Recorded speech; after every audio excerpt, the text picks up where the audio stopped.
June 12, 1942. Artillery Training Ground, Kummersdorf, Germany. The morning fog still clings to the pines when Oberleutnant Klaus Reinhardt first lays eyes on the weapon that will redefine his understanding of terror. 6 tubes arranged in a circle, mounted on a two-wheeled carriage that looks more like a carnival attraction than an instrument of war. Behind him, his gun crew from Battery 214, hardened veterans who've served the 105mm howitzers since the Polish campaign, exchange glances that need no translation. Spielzeug, mutters Unteroffizier Werner Koch, using the German word for toy. At 34, Koch has fired more artillery rounds than most men have eaten hot meals. He's seen his howitzers reduce Polish fortifications to rubble, watched French villages disappear in coordinated barrages. This contraption of pipes and wheels strikes him as an engineer's fever dream, nothing more. The demonstration officer, a nervous helpman from the weapons testing office, ignores the murmurs. Gentlemen, the 15-centimeter Nebelwerfer 41, 6-barreled rocket launcher, rate of fire, 6 rockets in 10 seconds, range 7,000 meters. Reinhardt does the mathematics in his head.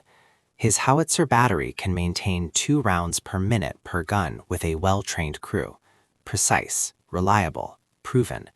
These rockets, if they even fly straight, sacrifice everything artillerymen hold sacred: accuracy, consistency, and the dignified thunder of conventional guns. Herr Hauptmann, Reinhardt calls out, professional courtesy barely masking skepticism. What is the circular error probable at maximum range? The testing officer hesitates. Approximately 100 meters. A ripple of derisive laughter runs through the assembled artillerymen. Koch doesn't even try to hide his grin. 100 meters? Reinhardt's gunners can drop a shell within 20 meters at comparable range. On a good day, with proper observation, they've achieved direct hits on targets they couldn't even see. The Nebelwerfer is not designed for precision, the Hauptmann continues, his voice gaining an edge.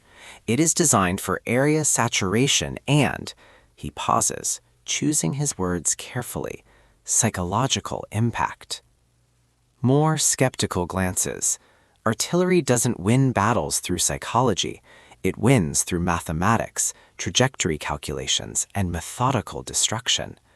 Reinhardt has studied the masters, Bruckmüller's tactics from the Great War, the rolling barrages that opened the way for infantry across the Somme. Warfare reduced to its purest form, steel meeting earth, repeated until nothing remains. If the Herr Oberleutnant would observe, the testing officer says, gesturing toward the firing position. 3 soldiers load the rockets, crude cylinders marked with yellow bands, fins extending from the rear. The process looks clumsy and formal. No precise measurements, no careful adjustments of elevation screws. They simply slide the rockets into the tubes, step back, and wait. The electrical ignition triggers. What happens next will haunt Klaus Reinhardt for the rest of his life, not because of what he sees, but because of what he hears. The first rocket ignites with a crack that sounds wrong, unnatural. Then the second, third. Within 3 seconds, all 6 barrels are firing, and the sound, it's not the noble roar of conventional artillery. It's a shriek, a howl, a noise that seems to claw at the air itself. The rockets tear skyward, trailing smoke, and as they fly, they scream. The sound builds, multiplies, creates harmonics that men instinctively cover their ears. Even at this distance, behind the firing line, the noise penetrates your chest, vibrates in your teeth. The rockets arc across the morning sky, still wailing their banshee song, an impact 7 kilometers away in a carefully prepared target zone. 6 explosions blossom across a 300-meter area in the span of heartbeats. When the echoes fade, no one is laughing. Koch stands motionless, his weathered face pale. Around him, veteran artillerymen who've weathered 3 years of war look at each other with a new understanding. This isn't about precision. This is about something far more primal. Gentlemen, the Hauptmann says quietly, the Soviets call it Stalin Orgel, Stalin's organ. Our enemies in the West will have their own names for it, but here, officially, we call it the Nebelwerfer, the smoke thrower. Reinhardt realizes his hands are trembling, not from fear, from recognition. He's just witnessed the future of warfare, and it sounds like the end of the world. September 19th, 1942. Outside Stalingrad, Soviet Union. The steppe stretches endlessly in every direction, broken only by the smoke columns rising from the city's ruins 30 kilometers east. Oberleutnant Klaus Reinhardt stands beside his newly assigned Nebelwerfer battery, now designated Werfer Regiment 51, and watches his men position the launchers with movements still awkward from inexperience. 3 months since Kummersdorf. 3 months of training that felt more like learning to operate theater equipment than artillery. No ballistic tables to memorize, no complex firing solutions, just basic trigonometry, wind estimation, and the electrical firing sequence. It disturbs Reinhardt's sense of military order. Warfare reduced to aiming these pipe organs in the general direction of the enemy and hoping for chaos. Unteroffizier Koch emerges from the command Hoftrack, a mop case under his arm. The summer campaign has aged him. They all look older now, their uniforms perpetually gray with dust, their faces harder. Soviet infantry forming up in the Balka, 2 kilometers northeast, battalion strength, maybe more. They're preparing for another push toward the Gumrock airfield. Reinhardt studies the terrain through his binoculars. The Balka, a deep ravine cut by centuries of erosion, provides perfect cover for Soviet troops. His old 105mm howitzers would need observer correction, probably 20 minutes of ranging shots to find the proper bracket. By then, the Soviets would scatter or attack. Load high explosive, he orders. Prepare for area saturation. The crews move efficiently now, muscle memory overcoming their initial skepticism. Each Nebelwerfer carries 6 rockets in its tubes. The battery has 4 launchers, 24 rockets total. They slide the 34-kilogram projectiles home, connect the electrical leads, then retreat to the prescribed safety distance. Through his binoculars, Reinhardt can see Soviet soldiers moving in the ravine below, perhaps 300 men, confident in their concealment. They have no idea what's coming. Neither, he realizes, do his own men. Not really. The demonstration at Kummersdorf was against empty fields. This is different. Battery ready, Herr Oberleutnant, Koch reports. Reinhardt nods toward the gunner at the firing panel. On my command. 3, 2, 1, fire. The first launcher ignites. Even knowing what to expect, Reinhardt flinches. The shriek tears across the steppe, a sound that makes every primitive instinct scream wrong. The second launcher fires, then the third, fourth. Within 15 seconds, 24 rockets are airborne, each adding its voice to the hellish chorus. The sound isn't merely loud, it's multi-dimensional. The rockets spiral as they fly, creating a Doppler effect that rises and falls, harmonizing into a wail that seems to come from everywhere and nowhere. Reinhardt watches Soviet soldiers in the distant Balka freeze, looking up at the sky in confusion. They've endured artillery before. They know the whistle of incoming shells. This is something else entirely. The first rocket's impact, then the second wave. The Balka disappears in a storm of explosions that walk across 300 meters in seconds. Not the precise surgical strikes of conventional artillery. This is carpet bombing without aircraft. A horizontal hailstorm of high explosive that saturates every meter of the ravine. When the smoke clears, the Balka is transformed. Trees shredded, earth torn. And most tellingly, Soviet soldiers running. Not retreating tactically, not falling back to secondary positions. Running in panic, dropping weapons, abandoning wounded comrades. Kowak lowers his binoculars slowly. His voice is quiet, almost awed. Mein Gott. Reload, Reinhardt orders, but his own hands are shaking. In 3 minutes, his battery has achieved what might have taken an hour with conventional guns. Not through superior firepower, the actual explosive tonnage is comparable to a sustained howitzer barrage, through pure, visceral terror. A runner arrives from regimental headquarters, panting from his sprint across the steppe. Herr Oberleutnant, Soviet radio intercepts. They're calling it Vanyusha. The enemy thinks... He pauses, searching for words. They think we have some new kind of aircraft. Reinhardt understands. The sound comes from the sky, multiplies and echoes across the landscape, creates the impression of dozens of sources. To soldiers huddled in trenches, never seen the launchers, it must seem like the air itself has become hostile. That night, as his battery digs in for anticipated Soviet counterattack that never comes, Reinhardt realizes the men who laughed at Kummersdorf have stopped laughing. They've started calling the Nebelwerfer by a new name, heulende Kuh. The moaning cow. But across no man's land, Soviet soldiers whisper a different name, Ishak, the braying donkey, or simply, with the raw honesty of terrified men, screaming death. June 6th, 1944. Normandy coast, France.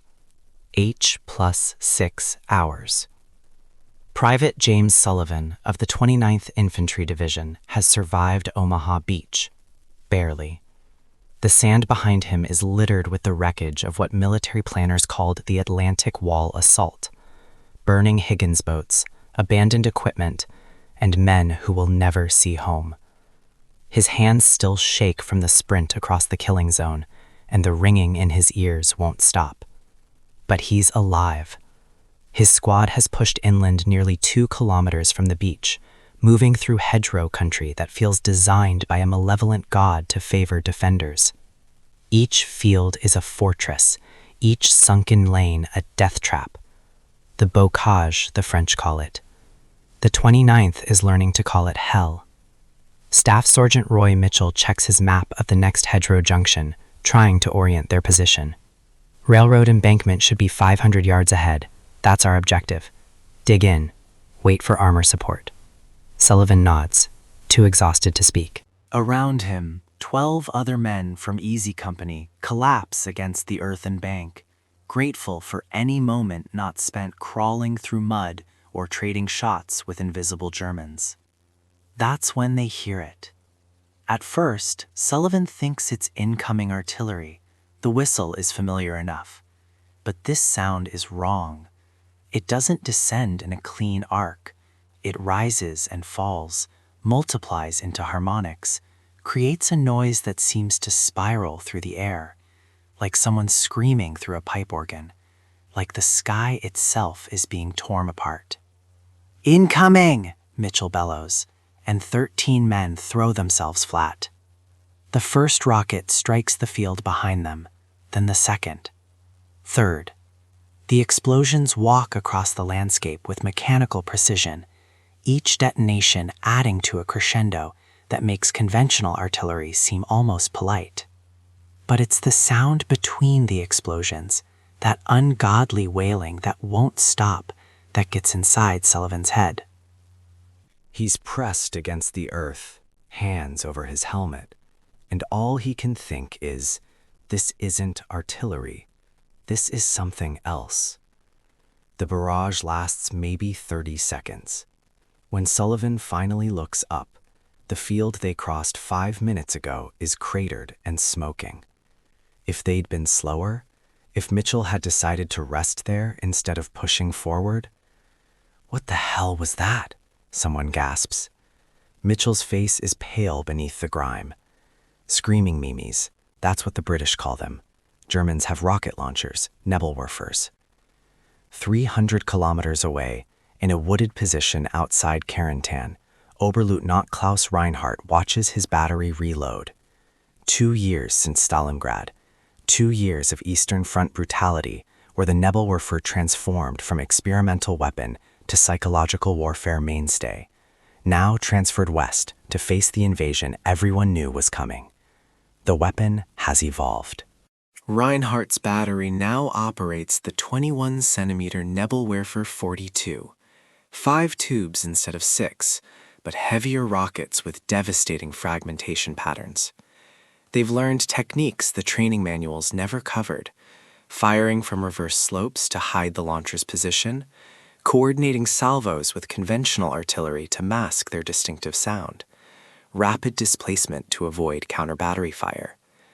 But mostly, they've learned that the Nebelwerfer's greatest weapon isn't the explosive payload. It's the dread it creates. The way enemy infantry freezes when they hear that first shriek, losing precious seconds of reaction time. The way green troops break and run, disrupting carefully planned attacks. Unteroffizier Koch, now promoted, sporting the Iron Cross First Class earned outside Kursk, approaches with an ammunition report. 36 rockets remaining, Herr Oberleutnant. The supply column is 12 hours delayed. American fighter bombers. Reinhardt nods grimly. Everything is different here in the West. On the Eastern Front, they faced human waves, masses of Soviet infantry that made the Nebelwerfer's area saturation ideal. Here, they face an enemy with air superiority, precise artillery, and infinite industrial resources. The Americans don't just counterattack, they obliterate any position they identify. We fire 3 salvos maximum from each position, Reinhardt decides, then displace immediately.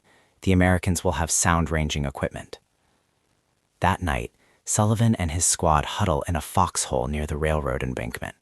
They've been hearing the rockets all day, sometimes close, sometimes distant, but always unmistakable. That screaming wail that makes veteran sergeants go quiet and new replacements start crying. "My brother's in Italy," whispers Private Eddie Carson, barely 19. He wrote about these things, said the Germans used them to break up attacks, fire them right before you go over the top. Said men go crazy just from the sound. Mitchell lights a cigarette, cupping the flame. Sounds meant to scare you. The rockets themselves, they're not that accurate. Spray and pray weapons. You're more likely to die from a regular 88 than one of these screaming memes. But Sullivan notices Mitchell's hands are shaking, and he knows the sergeant is lying. Not about the accuracy, that's probably true, but about the fear. Because it's not rational fear of death that the Nebelwerfer creates. It's something deeper, more primal. It's the fear of being hunted by something you can't see, can't predict, that announces its presence with a sound designed to bypass every rational defense and grab your nervous system by the throat. Somewhere in the darkness, another salvo shrieks across the bocage. Sullivan counts the explosions. 6, no, 8 impacts. Easy Company is 2 fields away from the strike zone, safe for now. But he knows tomorrow they'll advance again, pushing deeper into hedgerow country, and the rockets will be waiting. In his command post, Reinhardt studies the map by candlelight. His battery has fired 48 rockets today, disrupting 3 separate American advances. They've bought time for the Wehrmacht infantry to strengthen positions, evacuate wounded, bring up reinforcements. In the brutal calculus of defensive warfare, the Nebelwerfer has proven its worth again. But the ammunition situation grows worse daily. Allied airstrikes interdict supply routes. The rockets themselves, crude compared to conventional shells, require specific propellants and components that Germany's strained war economy struggles to produce. Reinhardt knows what his battery represents: Germany's attempt to match Allied firepower through psychological intimidation rather than industrial output. It's working, for now, but for how long? June 18th, 1944, near Saint-Lô, France. Captain Harold Webb of the 2nd Infantry Division's Intelligence Section spreads acoustic analysis reports across his makeshift desk, a barn door balanced on ammunition crates. 12 days into the Normandy campaign, and his assignment is to solve a problem that's costing the division its momentum: how to predict and counter the Nebelwerfer batteries that seem to materialize from nowhere, unleash hell, then vanish. The sound signature is distinctive, Webb explains to assembled company commanders, pointing to waveform diagrams that look like seismography readings from an earthquake. Multiple rocket motors igniting in sequence create overlapping frequency patterns between 800 and 2400 hertz. The human ear interprets this as screaming, interrupts Lieutenant Patterson, recently arrived replacement officer. We know what it sounds like, Captain. Webb meets his eyes. Patterson wasn't at Omaha Beach. He hasn't experienced what happens to even veteran troops when that sound tears across the battlefield. The acoustic signature travels approximately 340 meters per second. Time between first sound and first impact averages 18 to 22 seconds at typical engagement ranges. This gives us a countermeasure window. He watches comprehension dawn on their faces. 20 seconds. Not much, but enough for trained soldiers to seek cover, for officers to maintain unit cohesion, for forward observers to mark the firing position. What Webb doesn't mention in his briefing is the classified report from British operational research teams. They've calculated that Nebelwerfer fire is 40% less accurate than conventional artillery, but produces 300% more psychiatric casualties per ton of explosive. Men who've endured weeks of artillery bombardment break after a single Nebelwerfer barrage. The weapon attacks morale as much as flesh. Across the battle lines, Oberleutnant Reinhardt faces his own calculations. His battery has displaced 7 times in 12 days, always one step ahead of American counter-battery fire. They've lost one launcher to air attack, another to mechanical failure. Ammunition arrives sporadically, forcing rationing that would have been unthinkable on the Eastern Front. Koch presents the day's intelligence summary. American patrols are adopting Herr Oberleutnant. They're timing our firing patterns using sound-ranging equipment. 3 forward observer teams identified and neutralized this week by their artillery. Reinhardt studies the tactical map, seeing the shrinking space his battery can operate within. The Allied advantage in artillery, aviation, and industrial resources grows more crushing daily. The Nebelwerfer remains effective when it has rockets, when it can find filing positions, when it can displace before retaliation arrives. We change tactics again, he decides. Single launcher operations. Fire 1 or 2 salvos maximum, then displace minimum 3 kilometers. We make them work for every position they identify. It's the mathematics of desperation. One Nebelwerfer battery cannot stop an army, cannot reverse strategic reality, but it can buy time, slow advances, make the Americans pay for every hedgerow and every crossroads. In modern warfare, sometimes psychological friction is all the defense you have left. That evening, Private Sullivan's squad receives the new training.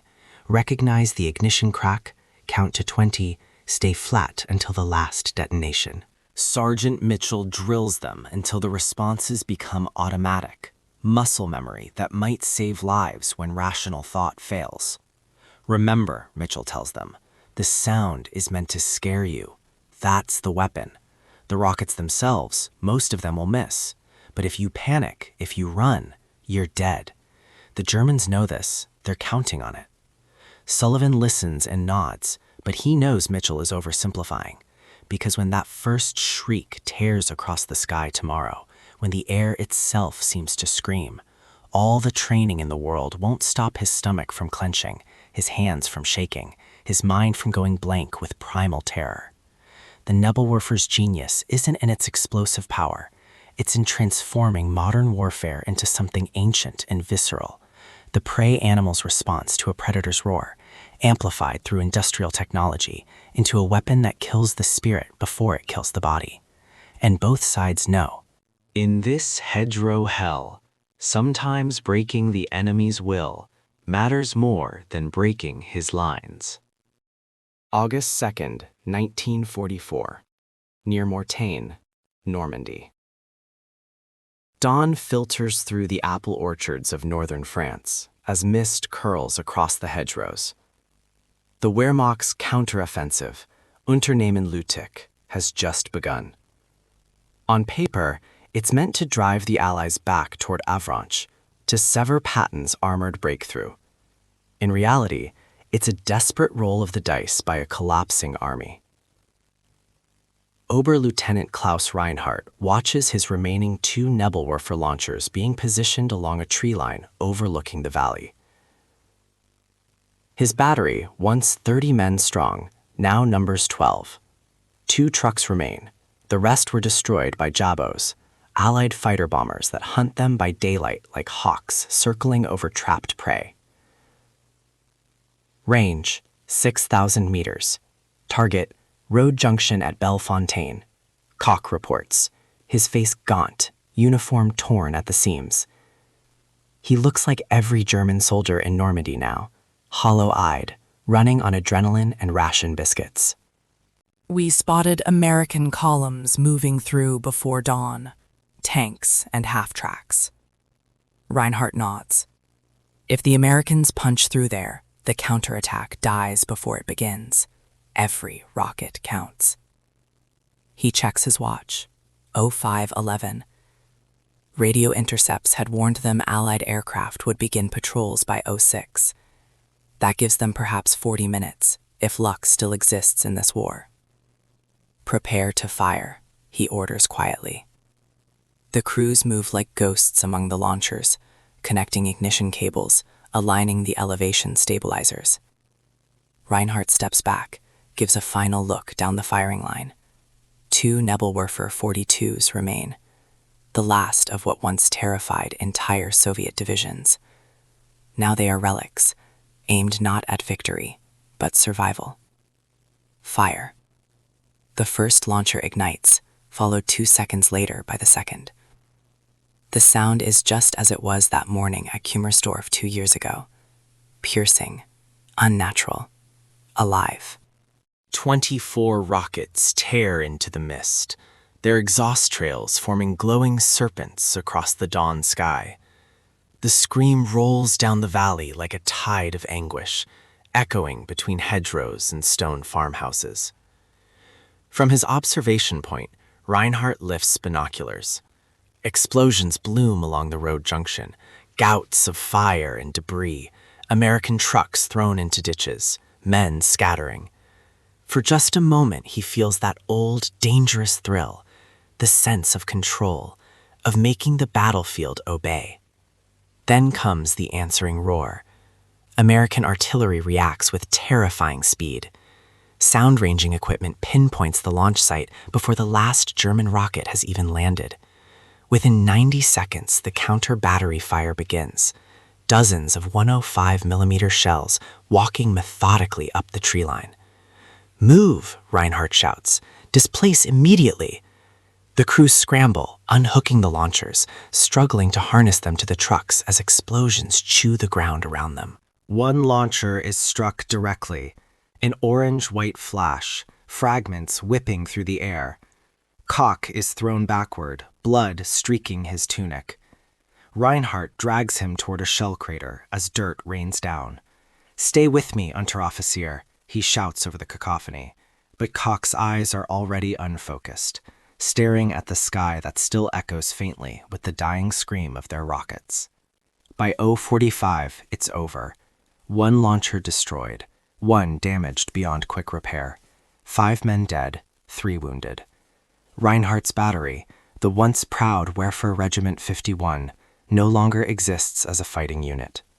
Under the orchard's broken trees, he sits beside the wreckage of the remaining launcher.